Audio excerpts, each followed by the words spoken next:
Hi guys, welcome to Soil Science channel. Let's talk about introduction to soil science.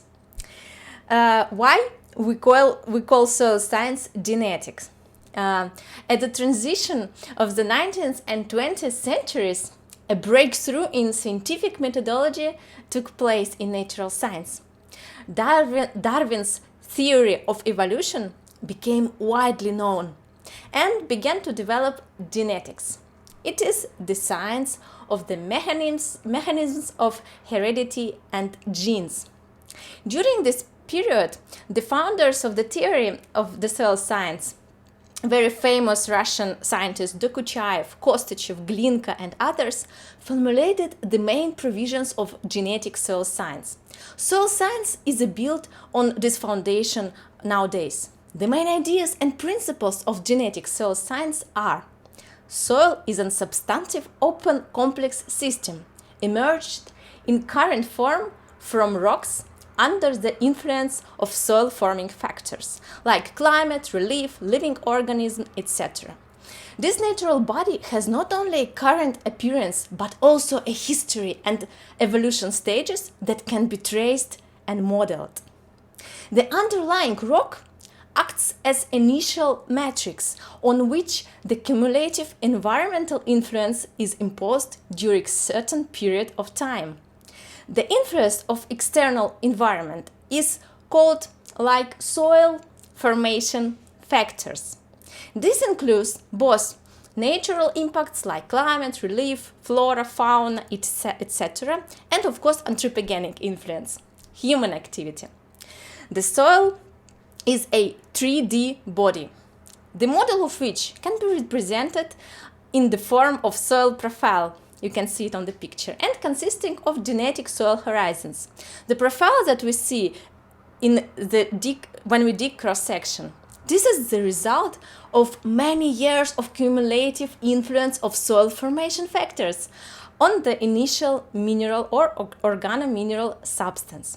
Horizons are called genetic because they inherit features of the original parent rock material, and also the features of the specific place on Earth where we performed soil research, its climate, relief, vegetation, anthropogenic factors, etc. Genetic soil science considers soil as a result of soil formation process in a specific place and moment of time.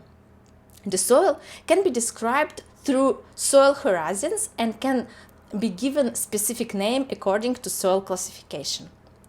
On my YouTube channel, there is a video about different soil classification. So if you want to know more, please check this video. I will put the link in the description. The soil formation factors includes the formation and decomposition of chemical compounds. And these compounds can move along the soil profile and beyond it. In different soils, there are different specific soil regimes, a specific combination of processes that form specific soil property. This is a very interesting topic, and we would speak about it in the following videos. So, each soil has its own formation history. Soils can appear, disappear, and are not static.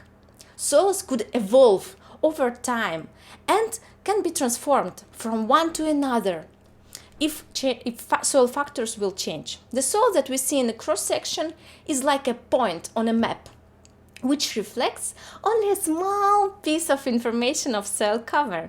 We can call this specific soil profile is soil individual. It's almost as a separate living person, a person with whom we could meet and talk.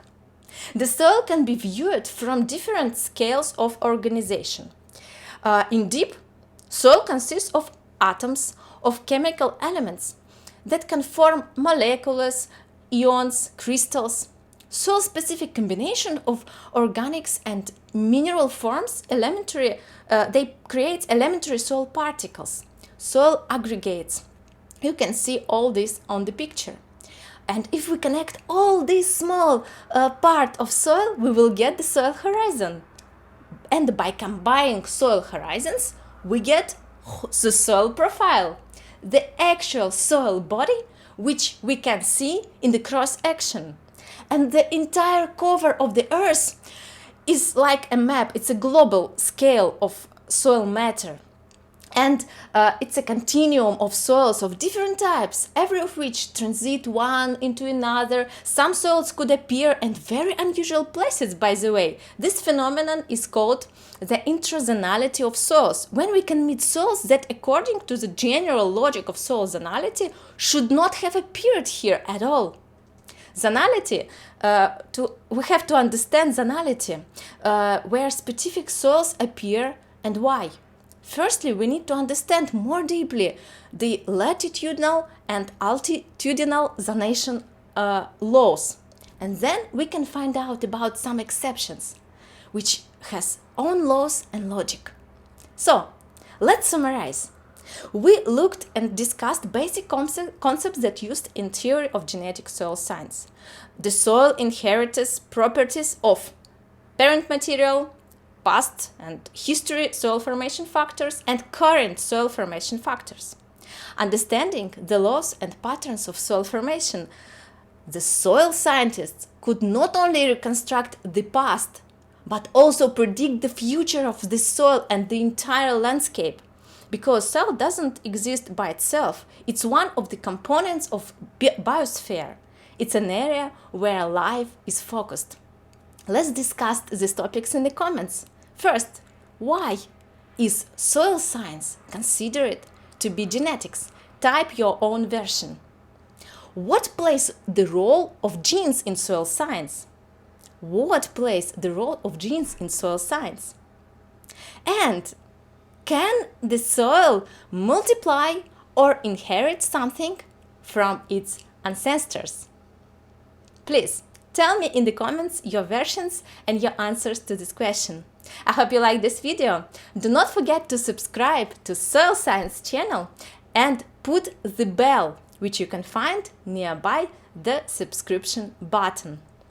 You will be able to see our future videos. See you in my next video. Bye!